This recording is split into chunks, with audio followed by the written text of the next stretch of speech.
ಸ್ನೇಹಿತರೆ ನಮಸ್ಕಾರ. ಗಜಕೇಸರಿ ವೈಭವ ಯೂಟ್ಯೂಬ್ ಚಾನಲ್ಗೆ ನಿಮಗೆ ಸ್ವಾಗತ ಸುಸ್ವಾಗತ. ನಾವಿವತ್ತು ಬೆಂಗಳೂರಿನಿಂದ ಸುಮಾರು 165 ಕಿಲೋಮೀಟರ್ ದೂರದಲ್ಲಿರುವಂತಹ ತುಮಕೂರು ಜಿಲ್ಲೆಯ ಪಾವಗಡ ತಾಲೂಕಿನಲ್ಲಿ ಬರುವಂತಹ ಪಾವಗಡ ಕೋಟೆಗೆ ನಾವು ಬಂದಿದ್ದೀವಿ. ಈ ಕೋಟೆಯಲ್ಲಿ ನಾವು ಇವತ್ತು ಏನೇನಿದೆ ಅನ್ನೋದನ್ನು ನಾವು ಇವತ್ತು ಈ ವಿಡಿಯೋದಲ್ಲಿ ನಾನು ನಿಮಗೆ ತೋರಿಸ್ಕೊಡ್ತಾ ಹೋಗ್ತೀನಿ. ಸೊ ಈ ವಿಡಿಯೋವನ್ನು ಕೊನೆಯ ತನಕ ನೋಡಿ. ಹಾಗೂ ಅದಕ್ಕಿಂತ ಮುಂಚೆ ನೀವು ನಮ್ಮ ಚಾನಲ್ಗೆ ಹೊಸಬ್ರೇನಾದರೂ ಆಗಿದರೆ ನಮ್ಮ ಚಾನಲನ್ನು ಈ ಕೂಡಲೇ ಸಬ್ಸ್ಕ್ರೈಬ್ ಮಾಡ್ಕೊಳ್ಳಿ. ಹಾಗೆಯೇ ಪಕ್ಕದಲ್ಲಿರೋ ಬೆಲ್ ಬಟನ್ ಕೂಡ ಕ್ಲಿಕ್ ಮಾಡ್ಕೊಳ್ಳಿ. ಯಾಕಪ್ಪ ಅಂತಂದರೆ ಇದೇ ರೀತಿಯ ಟ್ರಾವೆಲಿಂಗ್ ಮತ್ತು ಟ್ರಕ್ಕಿಂಗ್ ವಿಡಿಯೋಗಳನ್ನು ನೀವು ನೋಡಬೇಕು ಅಂತಂದರೆ ನಮ್ಮ ಚಾನಲ್ನ ಈ ಕೂಡಲೇ ನೀವು ಸಬ್ಸ್ಕ್ರೈಬ್ ಮಾಡ್ಕೊಳ್ಳಿ. ಈ ವಿಡಿಯೋನ ನೋಡುವಾಗ ನಿಮಗೆ ಯಾವುದೇ ಒಂದು ವ್ಯೂ ಪಾಯಿಂಟಲ್ಲಿ ಈ ವಿಡಿಯೋ ಇಷ್ಟ ಆಗಿದೆ ಅಂತ ಅನಿಸಿದರೆ ದಯವಿಟ್ಟು ಆ ಕೂಡಲೇ ಒಂದು ಲೈಕನ್ನು ಕೊಟ್ಬಿಡಿ. ಯಾಕಂತಂದರೆ ನೀವು ಕೂಡ ಒಂದು ಲೈಕು ನಮಗೆ ಎಷ್ಟೋ ಯೂಸ್ಫುಲ್ ಆಗುತ್ತೆ. ಯಾಕಂತಂದರೆ ನಿಮ್ಮಂಥ ಇನ್ನೊಂದು ಮತ್ತಷ್ಟು ಜನರಿಗೆ ಈ ವಿಡಿಯೋ ನೋಡಿಸೋದಕ್ಕೆ ಅದು ನಮಗೆ ಯೂಸ್ಫುಲ್ ಆಗುತ್ತೆ. ಹಾಗಾಗಿ ದಯವಿಟ್ಟು ನಮ್ಮ ಚಾನಲ್ಗೆ ಅಥವಾ ಈ ವಿಡಿಯೋಗೆ ಒಂದು ಲೈಕ್ ಕೊಡೋದನ್ನು ಮರೆಯೋಕೋಬೇಡಿ. ಬನ್ನಿ ವಿಡಿಯೋನ ಶುರು ಮಾಡೋಣ. ಸ್ನೇಹಿತರೆ, ನಾವು ಮೊದಲಿಗೆ ಬೆಟ್ಟ ಹತ್ಕೊಂಡು ಬಂದಿದ ತಕ್ಷಣ ಎಡಗಡೆಗೆ ಹೋದರೆ ನಮಗೆ ಇಲ್ಲೊಂದು ಹಳೇ ಪುರಾತನವಾದ ಒಂದು ದೇವಸ್ಥಾನ ಸಿಗುತ್ತೆ. ನೋಡಿ, ನಾನು ನಿಮಗೆ ತೋರಿಸ್ತಿದ್ದೀನಿ ಆ ದೇವಸ್ಥಾನವನ್ನು ನೀವು ನೋಡ್ಬೋದು. ಈಗ ನೋಡಿ, ಅಲ್ಲಿ ಏನು ಕಾಣಿಸ್ತಾ ಇದೆ ಅದೇ ಪುರಾತನ ದೇವಸ್ಥಾನ. ನೋಡಿ, ಅಲ್ಲಿ ಕಾಣಿಸ್ತಾ ಇದೆ ನೋಡಿ. ಸೊ ಬನ್ನಿ ಅದರೊಳಗಡೆ ಹೋಗಿ ಏನೇನಿದೆ ಅಂತ ನೋಡೋಣ. ಅದನ್ನೆಲ್ಲ ನೋಡಿಕೊಂಡು ನಾವು ಕೋಟೆ ಕಡೆ ಹೋಗೋಣ. ಸೊ ಅದಕ್ಕಿಂತ ಮುಂಚೆ ಇಲ್ಲಿ ಯಾವ ದೇವಸ್ಥಾನ ಇದೆ ಅನ್ನೋದನ್ನು ನೋಡಿಬಿಟ್ಟು ನಂತರ ಕೋಟೆಗೆ ಹೋಗೋಣ. ನೋಡಿ, ದೇವಸ್ಥಾನ ಈ ಥರ ಇದೆ.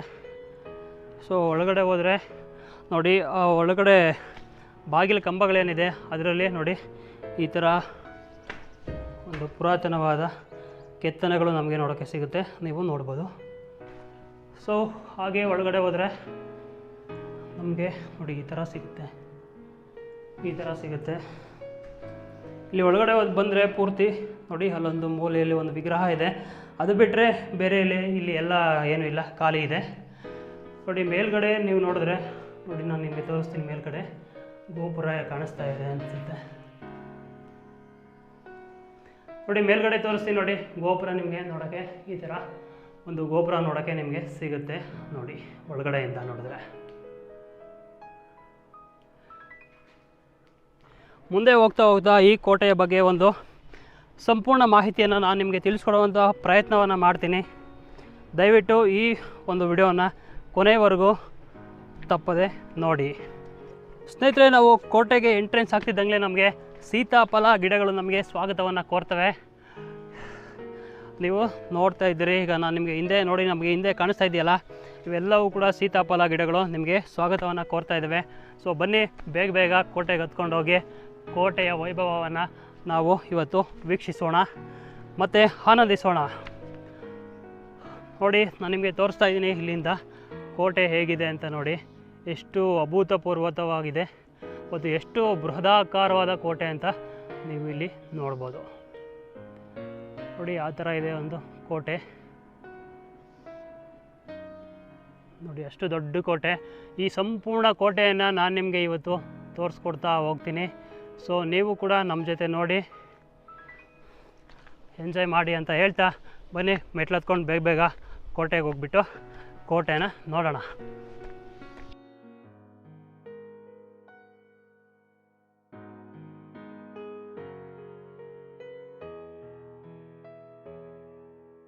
ಸ್ನೇಹಿತರೆ, ಪಾವಗಡ ಕೋಟೆಯ ಎಂಟ್ರೆನ್ಸ್ಗೆ ನಾವೀಗ ಬಂದಿದ್ದೀವಿ.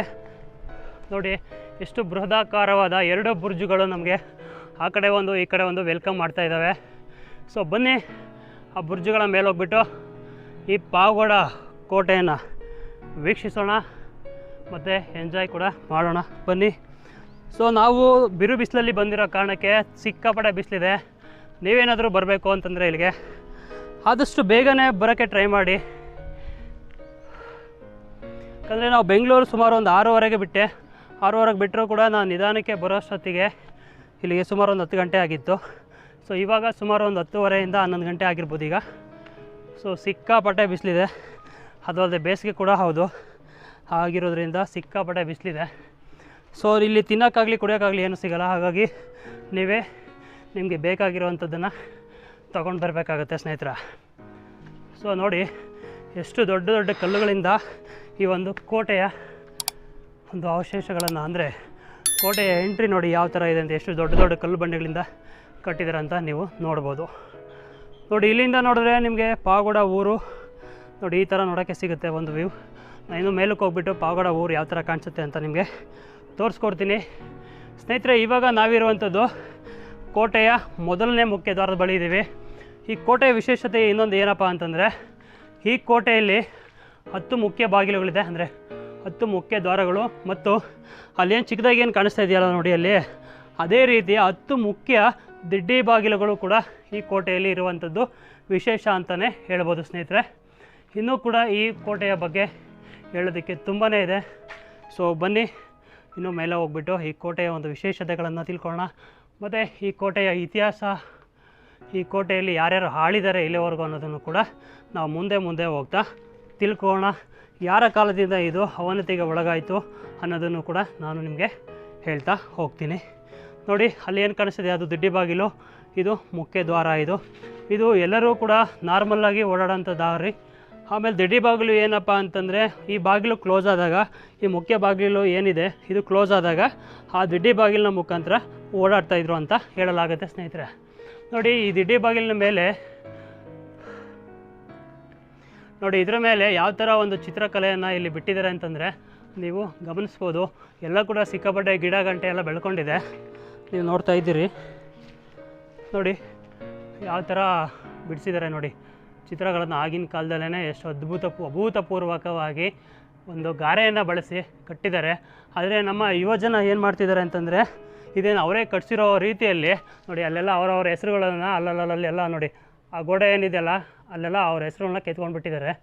ಸೊ ಇದನ್ನು ಕಟ್ಟಿಸಿದ್ರು ಕೂಡ ಅವರು ಬರ್ಕೊಂಡಿಲ್ಲ ಅವ್ರ ಹೆಸರುಗಳನ್ನ, ಆದರೆ ಇವರುಗಳು ಇಲ್ಲೆಲ್ಲ ಅವರ ಹೆಸರುಗಳನ್ನ ಬರ್ಕೊಂಡು ಈ ಕೋಟೆಯನ್ನು ಒಂದು ಹಾಳು ಮಾಡ್ತಾಯಿದ್ದಾರೆ. ಸೊ ಬನ್ನಿ ಹೋಗೋಣ. ಸೊ ಈ ಕೋಟೆಯಿಂದ ಒಳಗಡೆ ಬಂದ್ವಿ, ಈಗ ಮುಖ್ಯ ದ್ವಾರದಿಂದ ಒಳಗಡೆ ಬಂದಿದ್ದೀವಿ. ಇನ್ನೂ ಕೂಡ ಈ ಕೋಟೆ ಸಿಕ್ಕಾಪಟ್ಟೆ ಇದೆ ನೋಡೋದಂತೂ. ಬನ್ನಿ ಹೋಗಿ ಕೋಟೆಯನ್ನು ನೋಡೋಣ.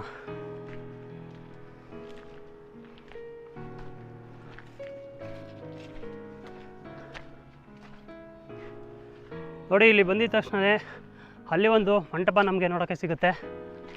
ನೋಡಿ ಒಂದಿಷ್ಟು ಸ್ವಲ್ಪ ಒಳಗಡೆ ಬಂದರೆ ಸಾಕು, ನಮಗಿಲ್ಲೊಂದು ಮಂಟಪ ನೋಡೋಕ್ಕೆ ಸಿಗುತ್ತೆ. ನೋಡಿ ಅಲ್ಲಿ ನೀವು ನೋಡ್ತಾ ಇದ್ರಲ್ಲ, ಇದು ಒಂದು ಮಂಟಪ. ಸೊ ಬನ್ನಿ ಒಳಗಡೆ ಹೋಗಿ ಆ ಮಂಟಪದಲ್ಲಿ ಏನಿದೆ ಅಂತ ಕೂಡ ನಾವಿವಾಗ ನೋಡೋಣ.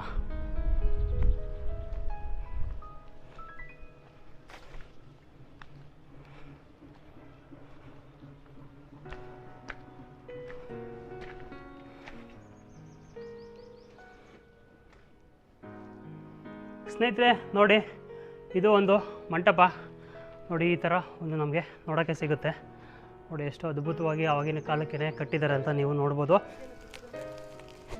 ಸ್ನೇಹಿತರೆ ನೋಡಿ ಬೆಂಕಿ ಹತ್ಕೊಂಡಿದೆ. ಅಲ್ಲಿ ಹೋಗಿ ನನ್ನ ಸ್ನೇಹಿತ ಹನುಮಂತರಾಜು ಅವರು ಇಲ್ಲೆಲ್ಲ ಬೆಂಕಿ ನಂದಿಸ್ತಾ ಇದ್ದಾರೆ, ನೀವು ನೋಡ್ತಾ ಇರ್ಬೋದು. ನೋಡಿ ಕಾಡ್ಗಿಚ್ಚಿಂದ ಹತ್ಕೊಂಡಿರೋವಂಥ ಬೆಂಕಿನ ಇವರು ಆರಿಸ್ತಾ ಇದ್ದಾರೆ, ಅಥವಾ ಯಾರೋ ಕಿಡಿಗೇಡಿಗಳು ಹಚ್ಚಿರುವಂಥ ಬೆಂಕಿ ಇರ್ಬೋದು ಅಂತ ನನಗನ್ಸುತ್ತೆ. ಸೊ ಆ ಬೆಂಕಿಯನ್ನು ಇವರು ಆರಿಸ್ತಾ ಇದ್ದಾರೆ, ನೀವು ನೋಡ್ತಾ ಇದ್ದೀರಿ. ಸೊ ಯಾರೇ ಕೂಡ ಈ ಥರ ಬಂದರೆ ಯಾರೂ ಕೂಡ ಈ ಥರ ಬೆಂಕಿ ಕಡ್ಡಿ ಗೀಚಿ ಹಾಕೋಂಥ ಕೆಲಸ ಅಂತ ನೀವು ಮಾಡೋಕ್ಕೆ ಹೋಗಬೇಡಿ. ಯಾಕಪ್ಪ ಅಂತಂದರೆ ಪರಿಸರವನ್ನು ಸಂರಕ್ಷಿಸೋದು ನಿಮ್ಮೆಲ್ಲರ ಹೊಣೆ.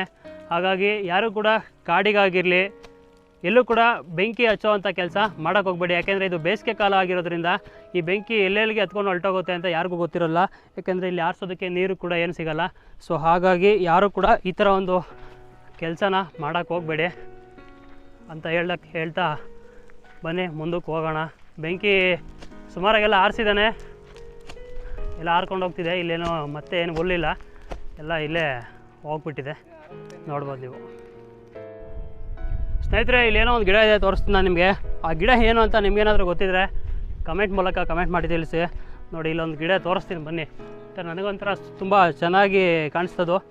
ಯಾವ ಥರ ಅಂತಂದರೆ ಈ ಹೂಕೋಸು ನೋಡಿದ್ರಲ್ಲ ನೀವು, ಆ ಥರ ಹೂಗಳು ಇಲ್ಲಿ ನಮಗೆ ದೂರಕ್ಕೆ ಕಾಣಿಸುತ್ತೆ.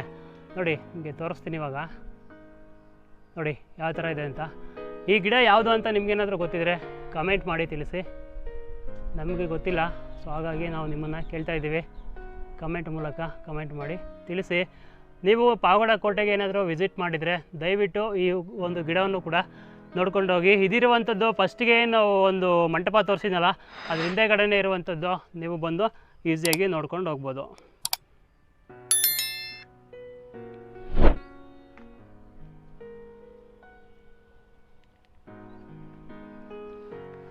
ಸೊ ಅಲ್ಲಿಂದ ನಾವು ಕೋಟೆ ಮೇಲಕ್ಕೆ ಹೋಗೋಣ ಬನ್ನಿ. ಇಲ್ಲಿಂದ ಕೋಟೆ ಮೇಲಿಂದ ಫಸ್ಟ್ನೇ ಮುಖ್ಯದ್ವಾರದ ಕೋಟೆಯ ಒಂದು ಗೋಡೆ ಇದೆಯಾ, ಗೋಡೆ ಮೇಲಿಂದ ನೋಡಿದ್ರೆ ನಮಗೆ ಒಂದು ಪಾವಗಡ ಒಂದು ಊರು ಯಾವ ಥರ ನಿಮಗೆ ನೋಡೋಕ್ಕೆ ಸಿಗುತ್ತೆ ಅಂತ ನಾನು ನಿಮಗೆ ತೋರಿಸ್ಕೊಡ್ತೀನಿ. ನೋಡಿ ಎಷ್ಟು ಬೃಹದಾಕಾರವಾದ ಎಲ್ಲ ನೋಡಿದ್ರೂ ಕೂಡ ಸುತ್ತಲೂ ಕೂಡ ಬೆಟ್ಟ ಗುಡ್ಡಗಳಿಂದ ತುಂಬಿರೋ ಪ್ರದೇಶ ನೀವು ನೋಡ್ತಾ ಇದ್ದೀರಿ. ನಮ್ಮ ಪಾವಗಡ ನೀವು ನೋಡ್ತಾ ಇದ್ದೀರಿ. ನೋಡಿ ಎಷ್ಟೇ ಬರಪೀಡಿತ ಪ್ರದೇಶ ಅಂತಂದರೂ ಕೂಡ ನೀರಿಲ್ಲ ಇಲ್ಲಿ. ಈ ಪ್ರದೇಶದ ಒಂದು ದುರ್ದೈವ ಏನಪ್ಪ ಅಂತಂದರೆ ಇಲ್ಲಿ ನೀರಾಗಲಿ ರೈಲ್ವೆ ಸೌಕರ್ಯ ಆಗಲಿ ಇಲ್ಲಿ ಇರೋದಿಲ್ಲ. ಆದರೂ ಕೂಡ ಇಲ್ಲಿನ ಒಂದು ವಿಶೇಷತೆ ಏನು ಅಂತ ನಾನು ನಿಮಗೆ ಕೊನೆಯಲ್ಲಿ, ಈ ಊರಿನ ಒಂದು ವಿಶೇಷತೆಯನ್ನು ನಾನು ನಿಮಗೆ ಕೊನೆಯಲ್ಲಿ ಹೇಳ್ತೀನಿ. ಅಲ್ಲಿವರೆಗೂ ನೀವು ಕೊನೆ ತನಕ ಈ ವಿಡಿಯೋವನ್ನು ಪೂರ್ತಿಯಾಗಿ ನೋಡಿ. ಸೊ ಬನ್ನಿ, ಇನ್ನೂ ಮುಂದೆ ತುಂಬ ಇದೆ ಬೆಟ್ಟ. ನಾವಿನ್ನೂ ಬೆಟ್ಟದ ಬುಡದಲ್ಲೇ ಇದ್ದೀವಿ. ನೋಡ್ತಾ ಇದ್ದೀರಿ ನೀವು ಎಷ್ಟು ದೊಡ್ಡ ಬೆಟ್ಟ ಅಂದರೆ ಕೋಟೆ. ನಾವಿನ್ನೂ ಇರೋದು ಕೋಟೆ ಬುಡದಲ್ಲಿದ್ದೀವಿ. ಇನ್ನು ಭಾಳಷ್ಟಿದೆ ಹೋಗೋದು. ಸೊ ಬನ್ನಿ, ನಿಮಗೆ ಎಲ್ಲ ತೋರಿಸ್ತೀನಿ. ಸೊ ಈ ವಿಡಿಯೋ ನಿಮಗೆ ಲೆಂತ್ ಅನಿಸ್ಬೋದು. ಲೆಂತ್ ಆದರೆ ನಾನು ಎರಡೆರಡು ಪಾರ್ಟ್ ಮಾಡಿರ್ತೀನಿ ಬಹುಶಃ. ಯಾಕೆಂದರೆ ಒಂದೇ ವಿಡಿಯೋದಲ್ಲಿ ಇಷ್ಟು ದೊಡ್ಡ ಕೋಟೆಯನ್ನು ತೋರಿಸೋದಕ್ಕೆ ಸಾಧ್ಯ ಆಗೋದಿಲ್ಲ. ಹಾಗಾಗಿ ನಾನು ನಿಮಗೆ 2 ಪಾರ್ಟ್ಗಳಾಗಿ ಮಾಡಿ ಈ ಒಂದು ಕೋಟೆನ ತೋರಿಸ್ತೀನಿ. ದಯವಿಟ್ಟು 2 ಪಾರ್ಟ್ಗಳನ್ನು ಕೂಡ ನೋಡಿ.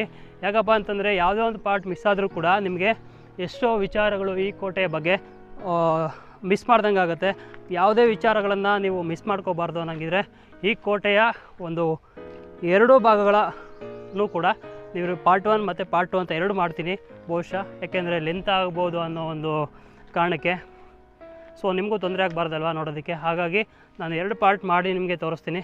ಸೊ ನೀವು ಕೂಡ ಈ ಒಂದು ವಿಡಿಯೋವನ್ನು ನೋಡಿ ನಮಗೆ ಸಪೋರ್ಟ್ ಮಾಡಿ ಅಂತ ಹೇಳ್ತಾ, ಸೊ ಬನ್ನಿ ಬೇಗ ಮುಂದಕ್ಕೆ ಹೋಗೋಣ.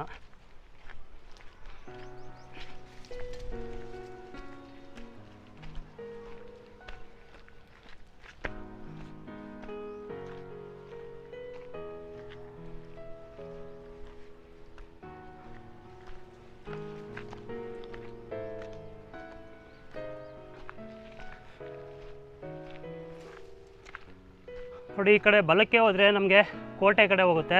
ಇಲ್ಲಿಂದ ನಾವು ಎಡಕ್ಕೆ ತಗೊಂಡು ಈ ಕಡೆ ಹೋದರೆ ಇಲ್ಲೊಂದು ಬುರ್ಜ್ ಇದೆ, ಕಾವಲು ಗೋಪುರ ಇದೆ. ಕಾವಲು ಗೋಪುರದ ಹತ್ರ ಹೋಗ್ತಾ ಇದ್ದೀನಿ. ಸೊ ಬನ್ನಿ, ಕಾವಲು ಗೋಪುರದಲ್ಲಿ ಹೋಗ್ಬಿಟ್ಟು ನೋಡೋಣ. ನೋಡಿ, ಇದು ಒಂದು ಕಾವಲು ಗೋಪುರ. ನೋಡಿ ಈ ಥರ ಇದೆ.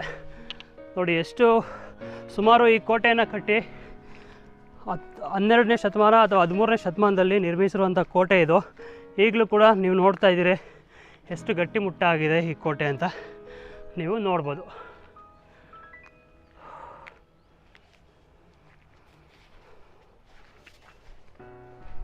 ಸ್ನೇಹಿತರೆ, ಈ ಕೋಟೆ ಸುತ್ತಲೂ ಕೂಡ ಎಲ್ಲ ಮುಳ್ಳಿನ ಗಿಡಗಳು ಬೆಳ್ಕೊಂಡ್ಬಿಟ್ಟಿದೆ. ನಿಮಗೇನು ಕಾಣಿಸ್ತಾ ಇದೆಯಲ್ಲ ಅವೆಲ್ಲವೂ ಕೂಡ ಮುಳ್ಳಿನ ಗಿಡಗಳೇ. ನೋಡಿ, ಎತ್ತ ನೋಡಿದ್ರೂ ಕೂಡ ಕೋಟೆನೇ ಕಾಣಿಸುತ್ತೆ. ನೋಡಿ ಎಷ್ಟು ಬೃಹದಾಕಾರವಾದ ಕೋಟೆ ಅಂತ ಹೇಳ್ಬೋದು. ಸೊ ಬನ್ನಿ ಮುಂದಕ್ಕೆ ಹೋಗೋಣ. ಸ್ನೇಹಿತರೆ, ನಾವು ಇಲ್ಲಿಂದ ಈಗ ಮೇಲ್ಗಡೆಗೆ ಹೋಗ್ತಾ ಇದ್ದೀನಿ. ನೋಡಿ ಎಷ್ಟು ಚೆನ್ನಾಗಿ ಮೆಟ್ಲುಗಳೆಲ್ಲ ಇದೆ. ತುಂಬ ಈಸಿಯಾಗಿ ಹೋಗ್ಬೋದು. ಯಾವುದೇ ನಮಗೆ ಹುಲಿ ಚಿರತೆಗಳ ಯಾವುದು ಭಯ ಕೂಡ ಇಲ್ಲಿ ಏನಿಲ್ಲ ಅಂತ ಹೇಳಿದ್ರು. ಕೆಳಗಡೆ ನಾನು ಈ ಗ್ರಾಮಸ್ಥರನ್ನ ಕೇಳಿದಾಗ ಅವ್ರು ಹೇಳಿದ್ದು ಇಲ್ಲಿ ಹುಲಿ ಚಿರತೆಗಳ ಭಯ ಏನೂ ಇಲ್ಲ ಅಂತಂದರು, ಕರಡಿಗಳಾಗಿರಲಿ ಏನೂ ಇಲ್ಲ ಅಂತಂದರು. ಹಾಗಾಗಿ ನಾವು ಧೈರ್ಯವಾಗಿ ಹೋಗ್ತಾ ಇದ್ದೀವಿ. ಸೊ ಬನ್ನಿ, ನಿಮ್ಮನ್ನು ಕೂಡ ಬೇಗ ಕರ್ಕೊಂಡೋಗ್ಬಿಟ್ಟು ಈ ಬೆಟ್ಟನ ಪೂರ್ತಿ ಅಂದರೆ ಈ ಕೋಟೆನ ಪೂರ್ತಿ ತೋರಿಸ್ತೀನಿ.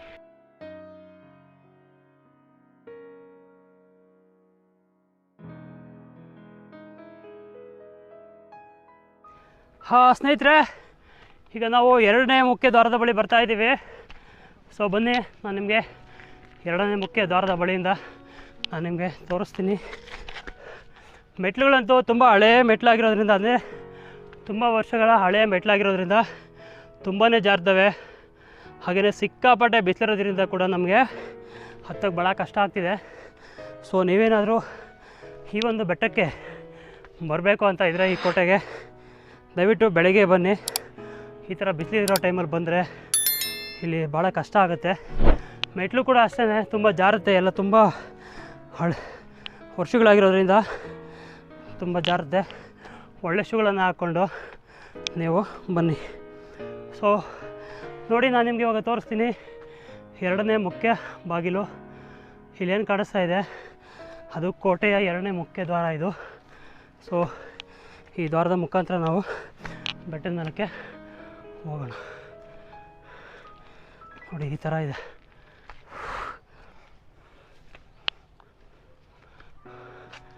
ನೋಡಿ ಈ ಬುರ್ಜ್ ಇದೆ. ಈ ಬುರ್ಜ್ ಮುಖಾಂತರವಾಗಿ ನಾವು ಈ ಬೆಟ್ಟಕ್ಕೆ ಹೋಗಬೇಕಾಗತ್ತೆ.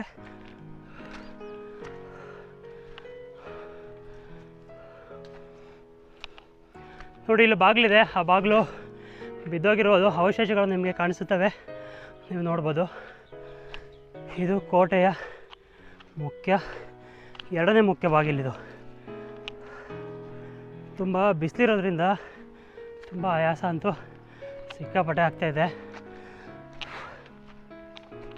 ನೋಡ್ಬೋದು ಇಲ್ಲಿ ನೀವೇನು ನೋಡ್ತಿದ್ದೀರಾ, ಈ ಕೋಟೆ ಇದು ಹೈದರಾಲಿ ಮತ್ತು ಟಿಪ್ಪು ಸುಲ್ತಾನ್ರವರ ಕಾಲದಲ್ಲಿ ನಿರ್ಮಿಸಿರುವಂತಹ ಒಂದು ಗೋಡೆ. ಇದು ನೀವು ನೋಡ್ತಾ ಇದ್ದೀರಿ ಇಟ್ಟಿಗೆ.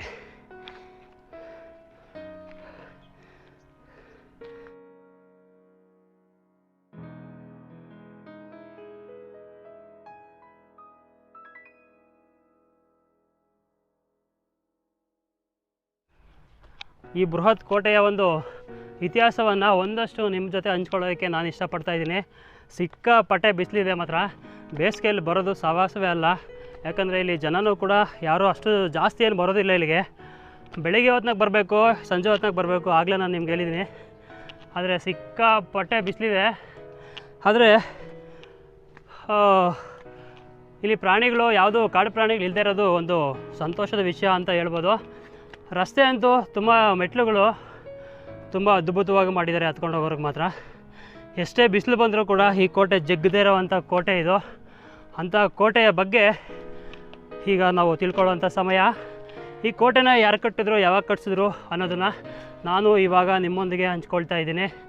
ಸೊ ಬನ್ನಿ, ಕೋಟೆನ ತೋರಿಸ್ಕೊಂಡು ನಾನು ಈ ಕೋಟೆ ಬಗ್ಗೆ ಒಂದಿಷ್ಟು ಮಾಹಿತಿಯನ್ನು ನಾನು ನಿಮ್ಮೊಂದಿಗೆ ಇವಾಗ ಹಂಚ್ಕೊಳ್ತಾ ಹೋಗ್ತೀನಿ. ಸ್ನೇಹಿತರೆ, ಪಾವಗಡ ಕೋಟೆಯನ್ನು ವಿಜಯನಗರದ 1ನೇ ದೇವರಾಯನ ಸಾಮಂತನಾಗಿದ್ದ ಸ್ಥಳೀಯ ರಾಜ ಅಥವಾ ಸ್ಥಳೀಯ ಪಾಳೆಗಾರ ಗೋಪಣ್ಣ ಎಂಬುವರು ಕ್ರಿಸ್ತಶಕ 1405ರಲ್ಲಿ ಈ ಕೋಟೆಯನ್ನು ನಿರ್ಮಿಸಿದರು ಅಂತ ಹೇಳಲಾಗುತ್ತೆ. ಸ್ನೇಹಿತರೆ, ಈ ಕೋಟೆಯಲ್ಲಿ 10 ಮುಖ್ಯ ದ್ವಾರಗಳಿದ್ದು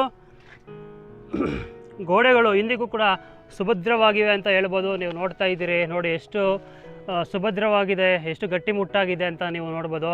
ಇಂಥ ಕೋಟೆಯನ್ನು ನಮ್ಮ ಸರ್ಕಾರಗಳು ಎಚ್ಚೆತ್ತುಕೊಂಡು ಉಳಿಸಿದ್ರೆ, ಸ್ವಲ್ಪ ಜೀರ್ಣೋದ್ಧಾರ ಮಾಡಿದರೆ ಮುಂದಿನ ಪೀಳಿಗೆಗೆ ಈ ಒಂದು ಕೋಟೆಗಳು ಸಾಕ್ಷಿ ಆಗ್ತವೆ ಅಂತ ಹೇಳ್ಬೋದು. ಇಲ್ಲ ಅಂತಂದರೆ ಶಿಥಿಲಗೊಂಡು ಇವು ಕೂಡ ನಾಶ ಆಗಿಬಿಟ್ರೆ ನಮಗೆ ಹಿಂದಿನ ಗತ ಕಾಲದ ವೈಭವವನ್ನು ನಾವು ಮುಂದಿನ ಪೀಳಿಗೆಗೆ ತೋರಿಸ್ಕೊಳ್ಳೋದಕ್ಕೆ ನಮಗೆ ಸಾಕಷ್ಟು ಕಷ್ಟ ಆಗ್ಬೋದು.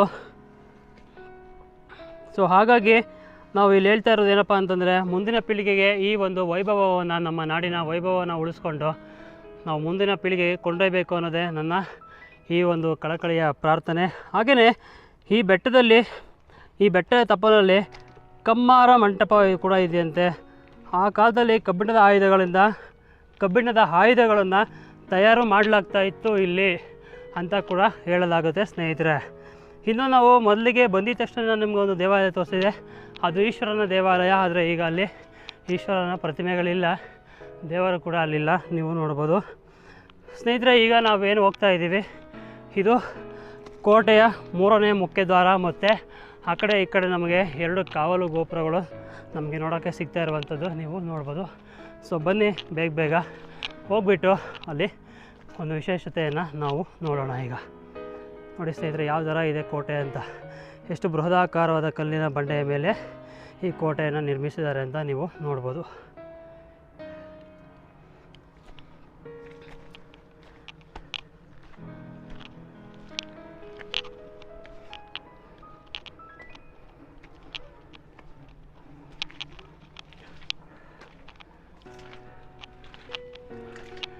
ಸ್ನೇಹಿತರೆ, ಇಲ್ಲಿ 2ನೇ ಮುಖ್ಯ ದ್ವಾರದ ಬಳಿ ಬಂದಿದ ತಕ್ಷಣ ನಮಗೆ ಇಲ್ಲೊಂದು ದೊಡ್ಡ ಮಂಟಪ ಕೂಡ ಸಿಗುತ್ತೆ. ಇಲ್ಲಿ ಕೂತ್ಕೊಂಡು ವಿಶ್ರಾಂತಿ ಕೂಡ ಪಡಿಬೋದು ಸ್ನೇಹಿತರೆ. ನೋಡಿ ಎಷ್ಟು ದೊಡ್ಡದಾಗಿದೆ ಅಂತ.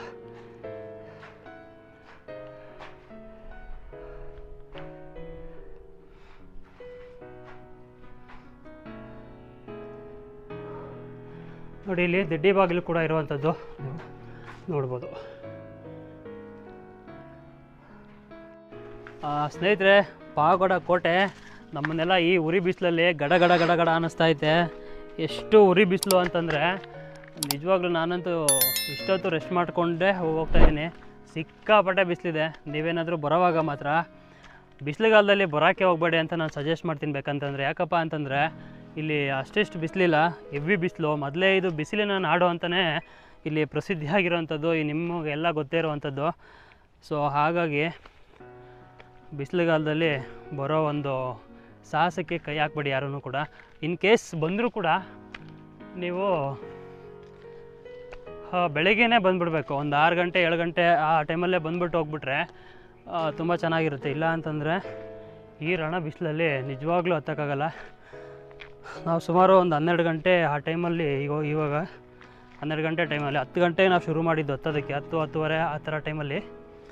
ಬಟ್ ಇವಾಗ ಒಂದು 12 ಗಂಟೆ ಆಗಿದೆ.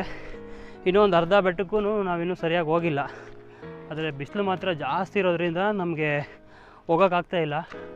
ನೋಡ್ಬೋದು ನೀವು, ಎತ್ತ ನೋಡಿದ್ರು ಕೂಡ ಸುತ್ತ ಬೃಹದಾಕಾರದ ಕಲ್ಲು ಬಂಡೆಗಳು ನೋಡ್ತಾಯಿದ್ದೀರಿ.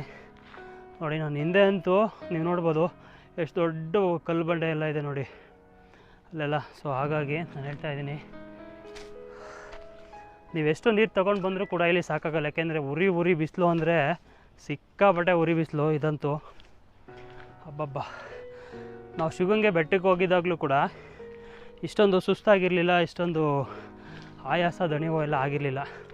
ಬಟ್ ಈ ಬೆಟ್ಟದಲ್ಲಿ ಮಾತ್ರ ಹೆವಿಯಾಗಿ ಸುಸ್ತಾಗ್ತಿದೆ, ದಣಿವಾಗ್ತಿದೆ. ನೀವು ನೋಡ್ತಿರ್ಬೋದು, ಭಾಳ ಕಷ್ಟ ಅಂತೂ ಇದೆ. ಸ್ನೇಹಿತರೆ, ನೀವು ಅಲ್ಲಿ ನೋಡ್ಬೋದು, ಎದುರುಗಡೆ ಇನ್ನೊಂದು ಬುರ್ಜು ಕಾಣಿಸುತ್ತೆ, ನಿಮಗೆ ತೋರಿಸ್ತೀನಿ ನೋಡಿ. ಇವಾಗ ನೋಡಿ, ಅಲ್ಲೊಂದು ಬುರ್ಜು ಕಾಣಿಸುತ್ತೆ, ನೀವು ನೋಡ್ತಾ ಇರ್ಬೋದು. ಅಲ್ಲೊಂದು ಬುರ್ಜು, ಇದೆಲ್ಲ ಕೂಡ ಕೋಟೆ ಗೋಡೆ. ಇದು ಎರಡನೇ ಒಂದು ಕೋಟೆ ಗೋಡೆ ಇದು, ಅಂದರೆ ಎರಡನೇ ಸುತ್ತಿನ ಕೋಟೆಯ ಗೋಡೆ ಇದು. ಮತ್ತು ಈ ಕಡೆ ಮೇಲ್ಗಡೆ ನೋಡಿದ್ರೆ ನಿಮಗೆ ನೋಡ್ಬೋದು ನೋಡಿ, ಆ ಥರ ಒಂದು ಕೋಟೆ ಇದೆ ನೋಡಿ. ಎಷ್ಟು ದೂರಕ್ಕೆ ನೋಡಿದ್ರೂ ಕೂಡ ಕೋಟೆ ಅವಶೇಷಗಳು ಅಲ್ಲ, ಕೋಟೆ ಗೋಡೆಗಳು ನಿಮಗೆ ನೋಡೋಕ್ಕೆ ಸಿಗುತ್ತೆ. ದೊಡ್ಡ ದೊಡ್ಡ ಕಲ್ಲು ಬಂಡೆಗಳು. ಹಬ್ಬಬ್ಬ, ಸೂರ್ಯ ಅಂತೂ ನಮ್ಮ ನತ್ತಿ ಮೇಲೇ ಇದೆ ನೋಡಿ, ಯಾವ ಥರ. ಹಬ್ಬಬ್ಬಬ್ಬ, ಸೂರ್ಯ ಹಬ್ಬಬ್ಬ, ಸಿಕ್ಕಾಪಟ್ಟೆ ಬಿಸಿಲು ಅಂದರೆ ಸಿಕ್ಕಾಪಟ್ಟೆ ಬಿಸಿಲು. ರಣರಂಗ ಇದು. ರಣ ಬಿಸಿಲು ಅಂತೇನು ಕರಿತೀವಲ್ಲ ನಾವು, ಆ ರಣ ಬಿಸಿಲು ಹಿಂಗಿದೆ. ಸೊ ಬನ್ನಿ, ನಿಮಗಿನ್ನೂ ಮುಂದೆ ಇದೆ, ಕರ್ಕೊಂಡು ಹೋಗ್ತೀನಿ. ಬೇಗ ಹೋಗೋಣ.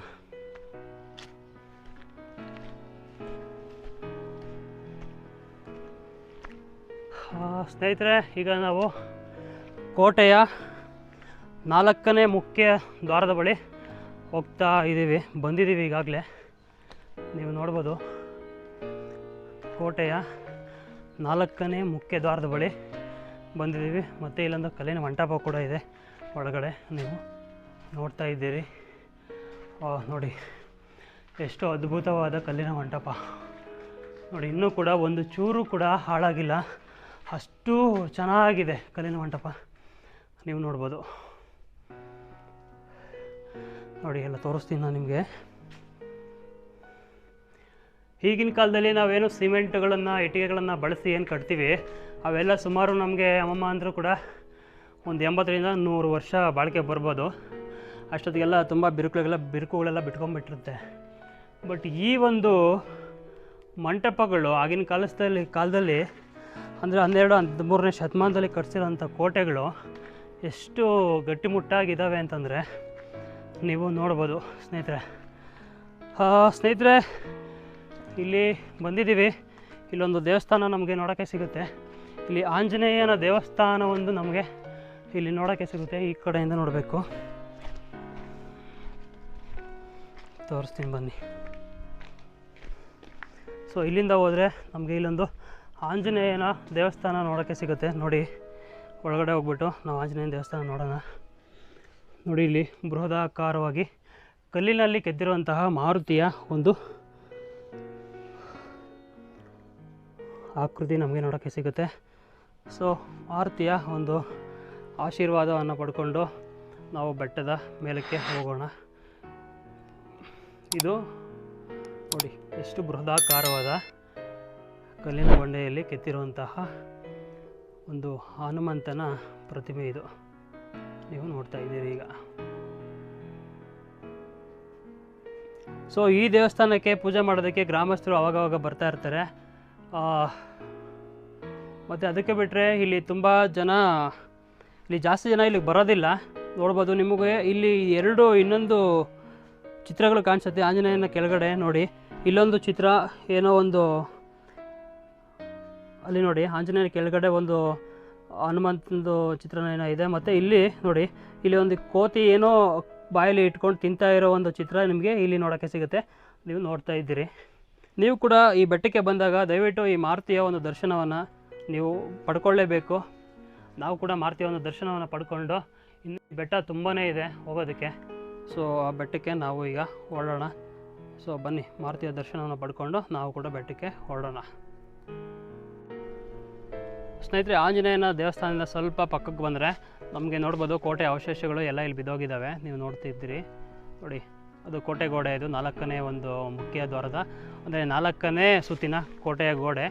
ಆ ಗೋಡೆ ಪಕ್ಕದಲ್ಲಿ ಇಲ್ಲೆಲ್ಲ ಮಂಟಪಗಳು ಕಟ್ಟಿದರೆ ಸುಮಾರು ಎಷ್ಟು ಬೃಹದಾಕಾರವಾದ ಗೋಡೆ ನೋಡ್ತಾ ಇದ್ದೀರಿ ನೀವು. ಇಲ್ಲಿ ನೋಡ್ತಿದ್ರಲ್ಲ ನೀವು, ಅದು ಎಷ್ಟು ದೊಡ್ಡ ಒಂದು ಗೋಡೆ ಅಂತ ನೀವು ನೋಡ್ಬೋದು. ಅಲ್ಲೆಲ್ಲವೂ ಕೂಡ ಒಂದು ಶಾಸನಗಳು ನಿಮಗೆ ನೋಡೋಕ್ಕೆ ಸಿಗುತ್ತೆ. ನೀವು ನೋಡ್ತಾ ಇದ್ದೀರಿ, ಅಲ್ಲೇನೋ ಒಂಥರ ಕಲ್ಲುಗಳಿದ್ದಾವೆ, ಅಲ್ಲೇನೋ ಶಾಸನಗಳಿದ್ದಾವ. ನೋಡೋಣ, ಇಲ್ಲೇನೋ ಒಂದು ಕೆತ್ತಿರೋ ಥರ ಎಲ್ಲ ಇದೆ ಇಲ್ಲಿ.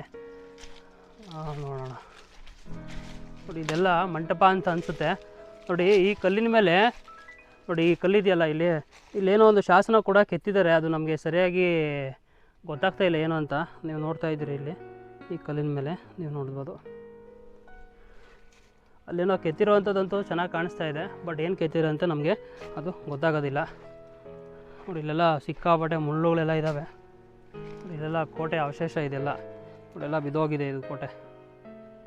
ನೋಡಿ, ಮೋಸ್ಟ್ಲಿ ಇದು ಮಂಟಪ ಅಂತ ಅನಿಸುತ್ತೆ. ಅದನ್ನು ಬಿಟ್ಟು ನಾವು ಮುಂದೆ ಹೋಗೋಣ ಬನ್ನಿ. ಇವಾಗ ಇದು ಹೆಬ್ಬಂಡೆ. ನೋಡಿ, ಒಂದೇ ಬಂಡೆ, ಎಷ್ಟು ದೊಡ್ಡ ಬೃಹದಾಕಾರವಾದ ಹೆಬ್ಬಂಡೆಯಲ್ಲಿ ಕೆತ್ತಿರುವಂತಹ ಒಂದು ಆಂಜನೇಯನ ವಿಗ್ರಹ. ಆವಾಗಲೇ ನಾನು ನಿಮಗೆ ದರ್ಶನ ಮಾಡಿಸಿದ್ದೀನಲ್ವ, ಸೊ ಅದೇ ವಿಗ್ರಹ ಮತ್ತೊಮ್ಮೆ ನಾನು ನಿಮಗೆ ತೋರಿಸ್ತಾ ಇದ್ದೀನಿ, ನೋಡ್ಬೋದು ನೀವು. ಸೊ ಇಲ್ಲಿಂದ ನಾವು ಸೀದಾ ಕೋಟೆ ಮೇಲಕ್ಕೆ ಹೋಗೋಣ. ಸೊ ಬನ್ನಿ, ಬೇಗ ಕೋಟೆ ಮೇಲಕ್ಕೆ ಹೋಗ್ಬಿಟ್ಟು ಕೋಟೆಯಲ್ಲಿ ಇಂದ ಏನೇನಿದೆ ಈ ಕೋಟೆಯ ವಿಶೇಷತೆ ಅನ್ನೋದನ್ನು ನಾವು ತಿಳ್ಕೊಳ್ತಾ ಹೋಗೋಣ.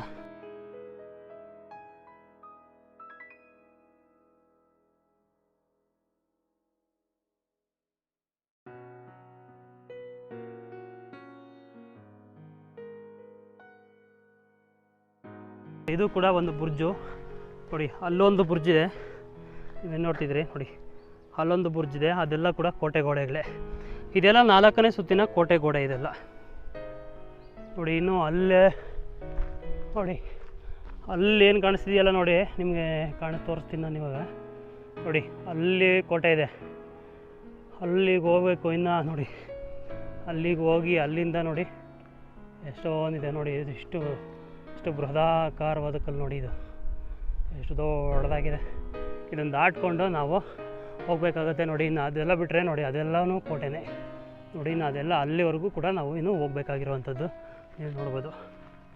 ಇಲ್ಲಿ ಮಳೆಗಾಲದಲ್ಲಿ ಏನಾದರೂ ಬಂದರೆ ತುಂಬಾ ಅದ್ಭುತವಾಗಿರುತ್ತೆ. ಸೊ ಬನ್ನಿ, ಮೇಲಕ್ಕೆ ಹೋಗಿ. ನಾವು ಬೇಸಿಗೆಯಲ್ಲಿ ಬಂದುಬಿಟ್ಟಿದ್ದೀವಿ. ಸಿಕ್ಕಾಪಟ್ಟೆ ಬಿಸಿಲು, ನೋಡಿದ್ರು ಕೂಡ ಉರಿ ಬಿಸಿಲು, ನೋಡೋಕ್ಕಾಗಲ್ಲ, ಹಂಗಿದೆ ಇದು. ಎಲ್ಲ ಗಿಡ ಮರಗಳೆಲ್ಲ ಒಣಗೋಗಿದ್ದಾವೆ. ಅಂಥ ಸಮಯದಲ್ಲಿ ನಾವು ಬಂದಿದ್ದೀವಿ. ಸೊ ನಾವು ನಿಮಗೆ ರಿಕ್ವೆಸ್ಟ್ ಮಾಡೋದೇನಂತಂದರೆ, ಬೆಳಗ್ಗೆ ಟೈಮಲ್ಲಿ ಬನ್ನಿ ಆದಷ್ಟು, ಅಥವಾ ಸಂಜೆ ಟೈಮಲ್ಲಿ ಬಂದೋಗಿ. ಸಂಜೆ ಟೈಮಲ್ಲಿ ಅಂತಂದರೆ ಒಂದು 3 ಗಂಟೆ ಮೇಲೆ ಬನ್ನಿ, ಯಾಕಂದರೆ ಆವಾಗ ಸ್ವಲ್ಪ ಸೂರ್ಯ ಮುಳುಗ್ತಾ ಇರ್ತಾನೆ, ಹಾಗಾಗಿ ಸ್ವಲ್ಪ ತಣ್ಣಗಿರುತ್ತೆ. ಇವಾಗಂತೂ ನಾವು ಮಧ್ಯಾಹ್ನದ ಟೈಮಲ್ಲಿ ಬಂದಿದ್ದೀವಿ. ಸೊ ಹಾಗಾಗಿ ಸಿಕ್ಕಾಪಟ್ಟೆ ಬಿಸಿಲಿದೆ. ಮರ ಗಿಡಗಳೆಲ್ಲೂ ಕೂಡ ನೆರಳು ಸಿಗಲ್ಲ ನಮಗೆ. ಎಲ್ಲಾದರೂ ಕಲ್ಲಿನ ಮಂಟಪಗಳೇನಾದರೂ ಸಿಗುತ್ತಲ್ಲ, ಎಲ್ಲ ಮುಖ್ಯ ಬಾಗಿಲ ಬಳಿ ಕೂಡ ನಮಗೆ ಒಂದು ಮಂಟಪ ಸಿಗುತ್ತೆ. ಅಲ್ಲಿ ನಾವು ಕೂತ್ಕೊಂಡು ರೆಸ್ಟ್ ಮಾಡಬೇಕಾಗತ್ತೆ. ಮತ್ತು ಇಲ್ಲಿ ತಿನ್ನೋಕ್ಕಾಗಲಿ ಕುಡಿಯೋಕ್ಕಾಗಲಿ ನಮಗೆ ಏನೂ ಸಿಗಲ್ಲ. ಸೊ ಹಾಗಾಗಿ ಇಲ್ಲಿ ಹುಷಾರಾಗಿ ಬಂದು ಹೋಗಿ.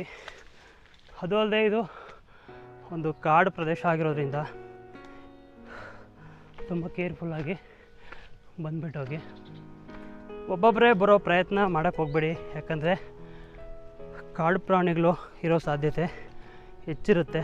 ಹಾಗಾಗಿ 2-3 ಜನ ಬಂದು ಹೋಗ್ಬೋದು ಆರಾಮಾಗಿ, ಏನು ತೊಂದರೆ ಏನಿಲ್ಲ. ಇಲ್ಲಿ ಸ್ಥಳೀಯರು ಹೇಳೋ ಪ್ರಕಾರ ಯಾವುದೇ ರೀತಿಯ ಪ್ರಾಣಿಗಳು ಇಲ್ಲಿಲ್ಲ ಬೆಟ್ಟದ ಮೇಲೆ ಅಂತ ಹೇಳ್ತಾರೆ. ಬಟ್ ಆದರೂ ಕೂಡ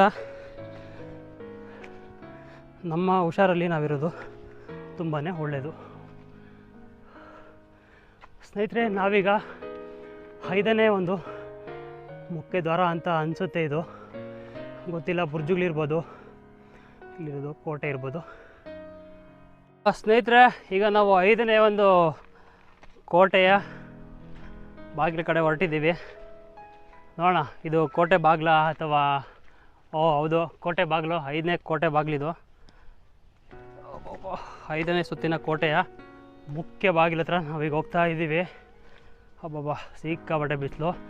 ಇಲ್ಲಿ ಸ್ವಲ್ಪ ನೆರಳು ಬಂತು. ನೆರಳು ಬಂದರೆ ಸಾಕು, ಜೀವ ಬಂದಂತಾಗುತ್ತೆ. ಆಹಾ, ಎಷ್ಟು ತಣ್ಣಗಿದೆ ಅಂತಂದರೆ ಇಲ್ಲಿ ಈ ಥರ ಬಿಸಿಲು ಬಂದಿರೋರಿಗೆ, ದಂಡದ ಬಂದಿರೋರಿಗೆ ಈ ಥರ ನೆರಳು ಸಿಕ್ಬಿಟ್ರೆ ಜೀವ ಮರಳಿ ಬಂದಂತಾಗುತ್ತೆ. ಅಷ್ಟು ಖುಷಿ ಆಗುತ್ತೆ. ಸೊ ನೋಡಿ, ನಿಮಗೆ ತೋರಿಸ್ತೀನಿ ಇವಾಗ. ಕೋಟೆಯ 5ನೇ ಮುಖ್ಯ ದ್ವಾರ ಇದು. ನೋಡಿ ಎಷ್ಟು ಯಾವ ಥರ ಇದೆ ಅಂತ. ನೋಡಿ, ಅಲ್ಲಿ ಒಂದು ಫ್ಲವರನ್ನು ಕೆತ್ತಿದ್ದಾರೆ. ಅಲ್ಲಿ ನೀವು ನೋಡ್ಬೋದು ಒಂದು ಫ್ಲವರ್ ಯಾವ ಥರ ಕೆತ್ತಿದ್ದಾರೆ ಅಂತ. ಇದು ಚಿಕ್ಕದು, ಇಲ್ಲೇನು ಮಂಟಪ ಏನೂ ಇಲ್ಲ, ಇಲ್ಲಿ ಮುಖ್ಯ ದ್ವಾರ ಅಷ್ಟೇ ಇದೆ. ಸೊ ಇದರ ಮುಖಾಂತರ ನಾವು ಇನ್ನು ಹೋಗೋಣ ಬೆಟ್ಟದ ಮೇಲಕ್ಕೆ. ನೋಡಿ, ಈ ಕಡೆ ಹೋದರೆ ನಮಗೆ ಇಲ್ಲೊಂದು ಬುರ್ಜು ಸಿಗುತ್ತೆ, ಕಾವಲು ಗೋಪುರ ಸಿಗುತ್ತೆ. ಇಲ್ಲಿ ಕಾವಲು ಗೋಪುರ ಸಿಗುತ್ತೆ. ಈ ಕಡೆ ಹೋದರೆ ಕೋಟೆಗೆ ಹೋಗೋದಕ್ಕೆ ದಾರಿ ಸಿಗುತ್ತೆ. ಸೊ ಬನ್ನಿ, ಬೇಗ ಹೋಗೋಣ.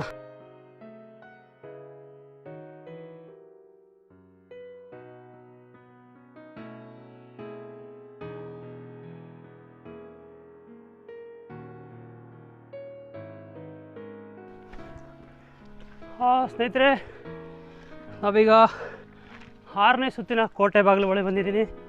ನೀವು ನೋಡ್ತಾ ಇದ್ದೀರಿ 6ನೇ ಸುತ್ತಿನ ಕೋಟೆಯ ಬಾಗಿಲು. ಇಲ್ಲಿ ಯಾವಾಗಲಿನಂತೆ ಒಂದು ಮುಖ್ಯ ದ್ವಾರ, ಅದ್ರ ಪಕ್ಕದಲ್ಲಿ ಒಂದು ದಿಡ್ಡಿ ಬಾಗಿಲು ಇರುವಂಥದ್ದು ನೀವು ಅಲ್ಲಿ ನೋಡ್ತಾ ಇದ್ದೀರಿ. ದಿಡ್ಡಿ ಬಾಗಿಲು ಕೂಡ ಇದೆ, ನೀವು ನೋಡ್ಬೋದು. ಇದು 6ನೇ ಸುತ್ತಿನ ಒಂದು ಕೋಟೆಯ ಒಂದು ಗೋಡೆಗಳು ನೀವು ನೋಡ್ಬೋದು. ಎಷ್ಟು ಬಿಸಿಲಿದೆ ಅಂತ ನಿಮಗೆ ಗೊತ್ತಾಗ್ತಾ ಇರ್ಬೋದು. ನೋಡಿ, ಇಲ್ಲಿ ಬಂದರೆ ಒಂದು ಕೋನೇರು, ಅಂದರೆ ನೀರನ್ನು, ಮಳೆ ನೀರನ್ನು ಸಂಗ್ರಹಿಸೋದಕ್ಕೆ ಆವಾಗ ಮಾಡಿರುವಂಥದ್ದ ಒಂದು ಕೋನೇರು ಇದು. ನೋಡಿ ಯಾವ ಥರ ಇದೆ ಅಂತ. ಈಗ ಮಳೆ ಏನಿಲ್ಲಲ್ಲ, ಬೇಸಿಗೆಯಲ್ಲಿ ಬಂದಿರೋದ್ರಿಂದ ಒಂದು ತೊಟ್ಟು ನೀರು ಕೂಡ ಇಲ್ಲಿಲ್ಲ. ನಮಗಂತೂ ಸಿಕ್ಕಾಪಟ್ಟೆ ಬಾಯಾರಿಕೆ ಆಗ್ತಾಯಿದೆ. ತಂದಿರೋ ನೀರು ಖಾಲಿಯಾಗಿದೆ.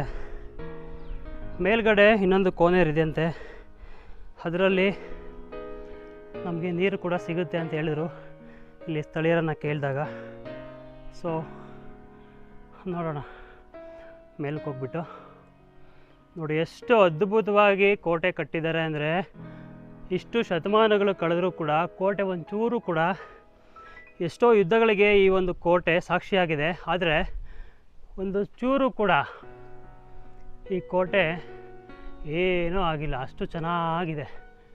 ಹೊಸದಾಗಿ ನಿರ್ಮಿಸಿರುವಂಥ ಕೋಟೆ ಥರನೇ ಈಗಲೂ ಕೂಡ ಕಾಣಿಸ್ತಾ ಇರುವಂಥದ್ದು ಒಂದು ವಿಶೇಷ ವೈಭವ. ಏನು ಹೇಳ್ತೀರಾ ನೀವು ನಿಮ್ಮ ಭಾಷೆಯಲ್ಲಿ ಹೇಳ್ಬೋದು. ತುಂಬಾ ಸಂತೋಷ ಆಗುತ್ತೆ ಈ ಕೋಟೆನ ನೋಡೋದಕ್ಕೆ. ಆದರೆ ಒಂದು ದುಃಖಕರ ಸಂಗತಿ ಏನಪ್ಪ ಅಂತಂದರೆ, ನಮ್ಮ ಪ್ರವಾಸೋದ್ಯಮ ಇಲಾಖೆ ಅಥವಾ ನಮ್ಮ ಪುರಾತತ್ವ ಇಲಾಖೆ ಅಥವಾ ನಮ್ಮ ಸರ್ಕಾರಗಳು ಇದ್ರ ಬಗ್ಗೆ ಸ್ವಲ್ಪ ಗಮನ ಹರಿಸಿ ಸ್ವಲ್ಪ ಇದಕ್ಕೆ ಮಹತ್ವನ ಕೊಟ್ಟರೆ ಇದು ಕೂಡ ಒಂದು ಪ್ರವಾಸ ಸ್ಥಳಗಳಲ್ಲಿ ಅದ್ಭುತವಾದ ಒಂದು ಸ್ಥಾನವನ್ನು ಪಡೆದುಕೊಳ್ಳೋದ್ರಲ್ಲಿ ಎರಡನೇ ಮಾತೇ ಇಲ್ಲ. ಸೊ ಅಷ್ಟು ಚೆನ್ನಾಗಿದೆ ರೀ ಇದು ನೋಡೋದಕ್ಕೆ. ಆದರೆ ಈ ಥರ ಇದಕ್ಕೆ ದಿಕ್ಕು ದಿಸೆ ಇಲ್ಲದೆ ಇರೋ ಥರ ಬಿಟ್ಬಿಟ್ಟಿದ್ದಾರೆ. ಅದು ಭಾಳ ದುಃಖಕರವಾದ ಸಂಗತಿ ಅಂತಲೇ ಹೇಳ್ಬೋದು.